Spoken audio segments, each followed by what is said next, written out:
अब नेक्स्ट आगे समझना। अब रिजर्वेशन सिस्टम में अगर हम रिफॉर्म की बात करें तो सबसे पहले तो पूरी आरक्षण व्यवस्था को एक बार रिव्यू करना जरूरी है। ठीक है, यानी कि इसका एक बार क्या होना चाहिए, रिव्यू, यानी इस पर पुनर्विचार किया जाए और कुछ नए आधारों को आपके डेवलप किया जाए। दूसरा, आपके रिजर्वेशन देते टाइम आपके जो आधार हमने देखे हैं, एजुकेशनली एंड सोशली बैकवर्ड और इकोनॉमिक आपके बैकवर्ड, ठीक है, दोनों आधारों को ढंग से परखा जाए, सिर्फ जाति के आधार पर रिजर्वेशन न दे दिया जाए। अभी भी कहीं ना कहीं आपके इसमें वोट बैंक की राजनीति को देखते हुए जाति आधार को बड़ी वरीयता दे दी जाती है। ठीक है, तीसरा याद रखना, रिजर्वेशन पे कुछ लिमिट लगाएं। लिमिट क्या लगाएं, या तो आप कॉम्पिटिटिव एग्जाम में ले लो, या फिर एजुकेशन में ले लो, या फिर रिक्रूटमेंट में लो, या फिर प्रमोशन में लो। लाइफ में एक बार लो।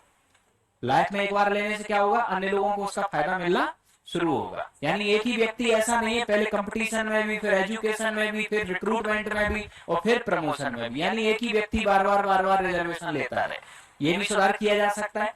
इसके अलावा आपके हॉरिजॉन्टल रिजर्वेशन को प्रमोट किया जाना चाहिए। वर्तमान में क्या है कि वर्टिकल रिजर्वेशन ज्यादा है। वर्टिकल रिजर्वेशन का मतलब आपके दादा को फायदा मिला रिजर्वेशन का, पिताजी को मिला, आपको मिला, आपके बच्चों को मिला, एक ही पीढ़ी में, एक ही जाति में ऊपर से नीचे बढ़ता जा रहा है। हॉरिजॉन्टल का मतलब अन्य जातियों में भी समान रूप से इसका फायदा डिस्ट्रीब्यूट होना चाहिए। इस प्रकार की व्यवस्था का निर्माण किया जाए।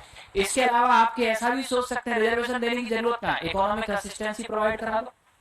ठीक, अगर आपको कंपटीशन की तैयारी करनी है तो अगर कोई सोशली और एजुकेशनली बैकवर्ड है या इकोनॉमिक रूप से गरीब है तो सरकार उनकी फीस पे कर दे। ठीक, उनको बुक्स वगैरह का इंतजाम करा दे। अब इससे क्या होगा, क्लास के अंदर तो कंटेंट सेम ही है ना सबको।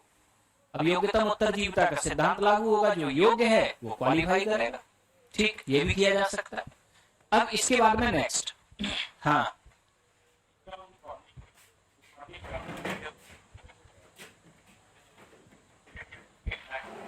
इस समय तो सबके लिए 1 लाख फिक्स है।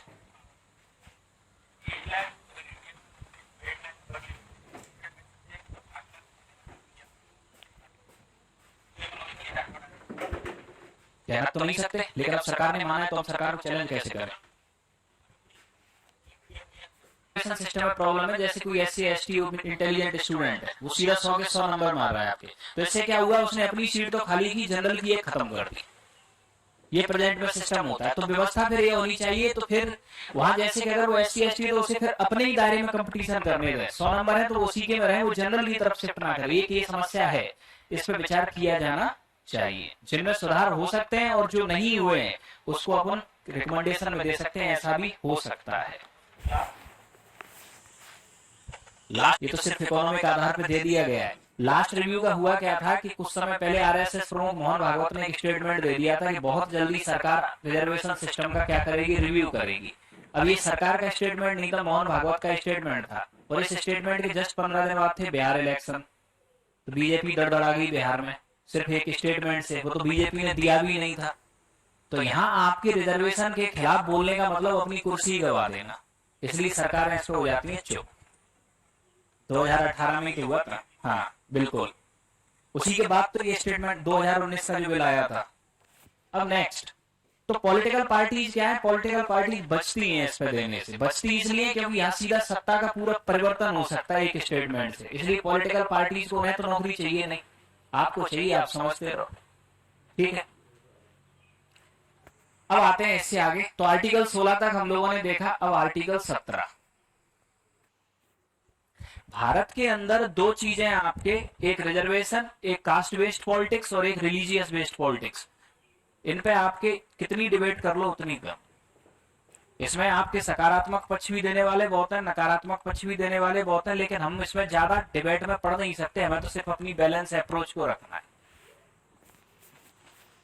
ब्यूरोक्रेट का मतलब क्या है, बैलेंस अप्रोच। आपको पता है नकारात्मक पक्ष भी है, सकारात्मक पक्ष भी है, बस नकारात्मक पक्षों को कम से कम करते हुए इस तरह से व्यवस्था को लागू किया जाए जिससे सकारात्मक पहलुओं का लाभ लोगों को मिल सके।